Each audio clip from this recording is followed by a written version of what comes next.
চন্দ্র আর সূর্যের গণনা, মাসের গণনা আল্লাহ তাআলা কেন দিয়েছেন? সূরাতুল ইউনূসের 5 নম্বর আয়াতের ভিতরে আল্লাহ তাআলা বলেন, হুয়াল্লাযী জাআলাশ শামসা জিয়াআন ওয়াল কমারা নূরা, হুয়াল্লাযী জাআলাশ শামসা জিয়াআন ওয়াল কমারা নূরা ওয়া قدره منازل لتعلموا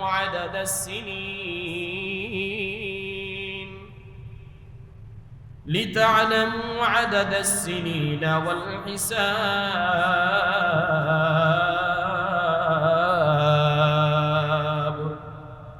আল্লাহ তাআলা বলেন, তিনি সেই সত্তা যিনি আসমানের চন্দ্রকে সৃষ্টি করেছেন,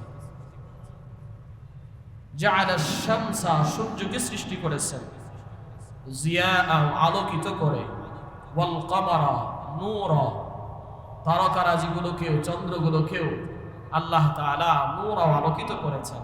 কেন? ওয়াকদ্দারাহু মানাজিলা লিতা'লামু আদাদাস সিনিন, এবং প্রত্যেকটার জন্য এক একটা কক্ষপথ নির্ণয় করেছেন, যাতে করে তারা নির্দিষ্ট তাদের নিজের জায়গাগুলোতে ঘূর্ণায়মান অবস্থায় থাকে এবং এর দ্বারা মানুষের সময় হিসাব করতে পারে। আল্লাহ তাআলা সূরাতুল বনী ইসরাঈলের 12 নম্বর আয়াতের ভিতরে বলেন, ওয়াজআলনাল লাইলা ওয়ান নাহারা আয়াতাইনি ফামাহাউনা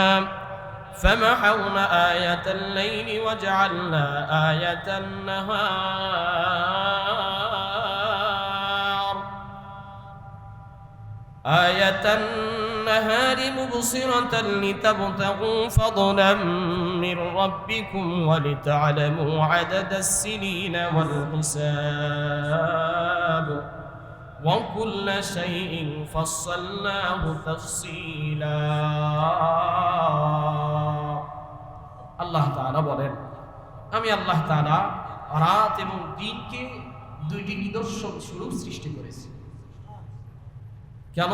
ফামাহাউনা আয়াতাল লাইল, রাতের ঘূর্ণায়নের পরে দিন আসে, দিনের শেষের পরে আবারও কি আসে? রাত আসে। ওয়াজআলনা আয়াতান নাহারি মুবসিরা, যাতে করে মানুষ এটার মাধ্যমে দেখতে পারে। শুধু তাই নয়, লিতাবতাগু ফাদলাম মির রাব্বিকুম, দিনের বেলায় মানুষ যেন রবের থেকে রিজিক অন্বেষণ করতে পারে, রবের অনুগ্রহ অন্বেষণ করতে পারে, এবং লিতা'লামু আদাদাস সিনিন ওয়াল হিসাব, এবং আল্লাহ তাআলা বলেন যাতে করে মানুষ বছরের গণনাগুলো সুষ্ঠুভাবে করতে পারে। এর দ্বারা বোঝা যায় হিজরি সনের গুরুত্ব রয়েছে। হিজরি সন কোন প্রেক্ষাপটে এই হিজরি সনটাই এসেছে, কোন প্রেক্ষাপটে? তারিখে তাবারির ভিতরে 3টা মত আসছে। কয়টা মত? 3টা মত আসছে। 3টি ঘটনাকে কেন্দ্র করে হিজরি সনের প্রবর্তন করা হয়েছে। একটা ঘটনা হলো এমন, একটা প্রেক্ষাপটটা এমন ছিল, একটা চিঠিতে লেখা ছিল এমন যে তাকে শাবান মাসের ভিতরে একজন ব্যক্তি আরেকজনের কাছ থেকে ঋণ নিয়েছে এবং লেখা আছে যে ঋণটাকে পরিশোধ করতে হবে শাবান মাসে। কোন মাসে? শাবান মাসে। আমিরুল মুমিনিন হযরতে ওমর রাদিয়াল্লাহু তাআলা আনহু এই চিঠিটা পাওয়ার পরে চিন্তা করলেন, এখানে তো লেখা আছে শাবান মাস, তো কোন সালের শাবান মাস, কোন বছরের শাবান মাস, এটা তো লেখা নাই। সাহাবায়ে কেরামদের সাথে পরামর্শ করলেন যে আমাদের শাবান মাস লেখা আছে কিন্তু সাল লেখা নাই, তাহলে বুঝবো কেমনে? এটার দ্বারা বোঝা যায় যে আমাদের একটা আলাদা নিজস্ব একটা ক্যালেন্ডার থাকা দরকার, আলাদা একটা হিসাব থাকা দরকার। সাহাবায়ে কেরামরা এই প্রেক্ষাপটে পরামর্শ করে বললেন যে আমাদের আরবি একটা সনের গণনা শুরু করা হোক। এটা একটা মত। দ্বিতীয় নম্বর মত হলো, একবার আমিরুল মুমিনিনের পক্ষ থেকে বসরার গভর্নর তখনকার হযরতে আবু মুসা আশআরী রাদিয়াল্লাহু তাআলা আনহুর কাছে চিঠি লেখা হলো। চিঠি পৌঁছেছে, কিছুদিন পরে আরেকটা চিঠি পৌঁছেছে। যেহেতু তিনি বসরার গভর্নর ছিলেন, কয়েকটা চিঠি পাওয়ার পরে একসাথে যখন চিঠিগুলো পেয়েছে আবু মুসা আশআরী রাদিয়াল্লাহু তাআলা আনহু তখন তরতিব করতে পারতেছিলেন না যে কোন চিঠিটা আগে আসছে কোন চিঠিটা পরে আসছে, কোনো তারিখ নাই। কি নাই? তারিখ নাই। কোন নির্দেশটা আমিরুল মুমিনিন আমাকে আগে দিবেন, কোন নির্দেশটা পরে দিবেন, এটা বুঝবো কেমনে? আবু মুসা আশআরী রাদিয়াল্লাহু তাআলা আনহু বললেন, আমিরুল মুমিনিন, আমাদের যে চিঠিগুলো দেওয়া হয় এই চিঠির ভিতরে যদি তারিখ দেওয়া হইতো তাহলে আমাদের বুঝতে সুবিধা হয়। তখন পরামর্শ করে সাহাবায়ে কেরামরা আরবি ক্যালেন্ডার গ্রহণ করার একটা মত নিলেন। এটা হলো দ্বিতীয় নম্বর প্রেক্ষাপট। 3 নম্বর প্রেক্ষাপটে আমিরুল মুমিনিনের কাছে জৈন এক ব্যক্তি এসে প্রশ্ন করলেন যে আমরা তো ইহুদি নাসারাদের তারিখ দেখি, রোমান দেশের একটা তারিখের গণনা আছে, পারস্যওয়ালাদের একটা তারিখের হিসাব আছে, তো আমরা মুসলমান হিসেবে তো আমাদের একটা আলাদা তারিখ থাকা দরকার। 3টা মতের প্রেক্ষাপটে সাহাবায়ে কেরামের সাথে পরামর্শ করে আমিরুল মুমিনিন আমাদের যে ক্যালেন্ডার দরকার, মুসলমানের যে একটা ক্যালেন্ডার দরকার, এটার প্রয়োজনীয়তা অনুভব করলেন। পরামর্শ করলেন সাহাবীদেরকে নিয়ে, তাহলে কিভাবে করা যায়, হিজরি সন এটা কিভাবে নির্ধারণ করা যাবে। এক্ষেত্রে 6টা মত আসলো।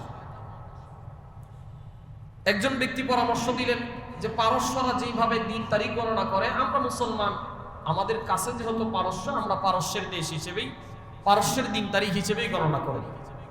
আমিরুল মুমিনিন হযরত ওমর রাদিয়াল্লাহু তাআলা আনহু তার এই মতামতটাকে গ্রহণ করলেন না। কেন?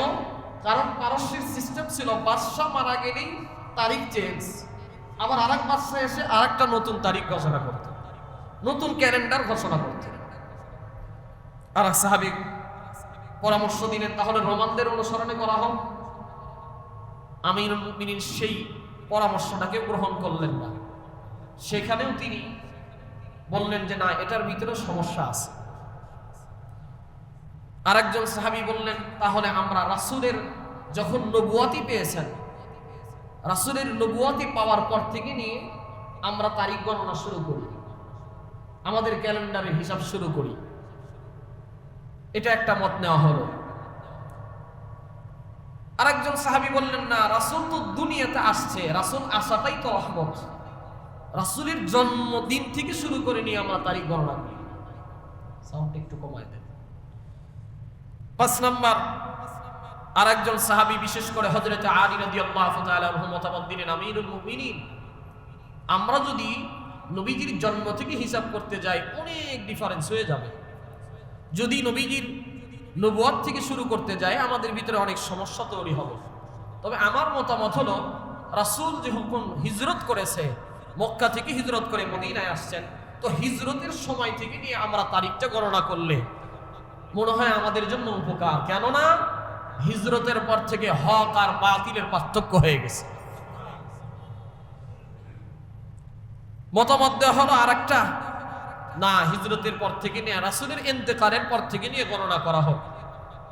সবগুলো মতামতকে নিয়ে আমিরুল মুমিনিন আরো কয়েকজন সাহাবীদেরকে নিয়ে আলাদা বৈঠক করলেন যে এই সবগুলোর মতামতের ভিতরে কার মতামতটা বেশি গ্রহণযোগ্য।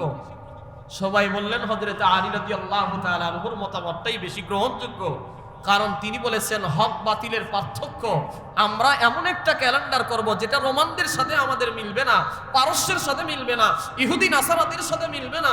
আমাদের ক্যালেন্ডার হবে এমন ক্যালেন্ডার যেই ক্যালেন্ডারটা মুসলমানের স্বকীয়তা, মুসলমানের বৈশিষ্ট্যটাই অর্জন করবে, মুসলমানের স্বকীয়তাটাই সমাজের ভিতরে প্রমোট করবে, হক আর বাতিল।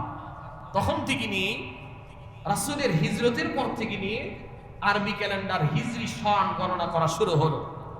এখন আসলো আরেকটা মত, তাহলে কোন মাস থেকে শুরু করা যায়? মাস তো 12টা। রবিউল আউয়াল, কেউ মতামত দিলেন রবিউল আউয়াল রাসূলের জন্ম মাস, রবিউল আউয়াল থেকে শুরু করা হোক। কেউ বললেন না, যেহেতু আল্লাহ তাআলা কোরআনে বলছেন 4টা মাস সম্মানিত, এই 4 মাসের ভিতর থেকে যে কোনো একটা মাস নেওয়া হোক।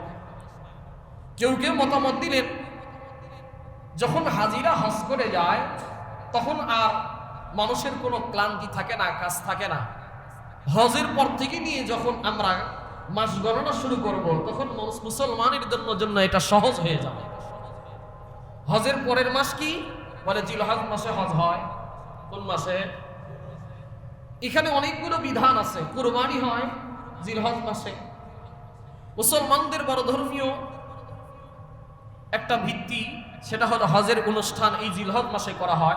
তাহলে আমরা সেই মাসটা দিব, সেটা হলো মুহাররমুল হারাম, যেটা আল্লাহ তাআলা কোরআনে বলছেন। সবার মতামত নিয়ে মুহাররমুল হারাম থেকে নিয়ে আরবি বছরের গণনা শুরু করা হলো। এভাবেই আমাদের আরবি হিজরি সনের প্রবর্তন এবং হিজরি সন গণনা শুরু হয়ে আজ 1447 হিজরি শেষ হয়ে 1448 হিজরিতে আগামীতে পড়বে। এখন আসেন